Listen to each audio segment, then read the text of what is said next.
হাতে যখন খুব কম সময় থাকে মাত্র 10 থেকে 15 মিনিটের মধ্যে এই নিরামিষ পনিরের পদটি বানিয়ে নেওয়া যায়। আজকে আমি বানাবো সবুজ পনির। তার জন্য পনিরগুলো টুকরো করে কেটে নিলাম, তবে পনিরের কাঁটাটা আজকে আমার কিন্তু একটু টেরা বেঁকা হয়েছে।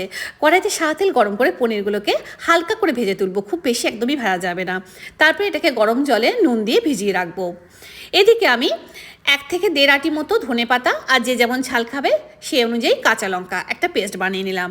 এবার সাদা তেলের মধ্যে ওই পেস্টটাকে দিয়ে একটুখানি নেড়ে চেড়ে ওর মধ্যে আমি আরেকটা পেস্ট দেবো। তার মধ্যে থাকবে হলো কাজু আর চারমগজ আগে থেকে ভিজিয়ে রেখেছিলাম, সেটাও একটা পেস্ট করে ওর মধ্যে দিয়ে দিলাম।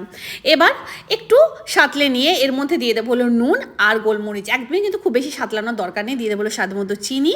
এবার আবার ভালো করে নেড়ে চেড়ে এর মধ্যে ভেজে রাখা পনিরের টুকরোগুলো দিয়ে দেবো, যেই জলে ভিজিয়ে রেখেছিলাম সেই জলটাও দিয়ে দেবো। এবার সমস্ত কিছু আবার ভালো করে নেড়ে নেব। এর মধ্যে দিয়ে দেবো হলো কসুরি মেথি আর নামানোর ঠিক আগের মধ্যে দেবো হলো ফ্রেশ ক্রিম। ধন্যবাদ।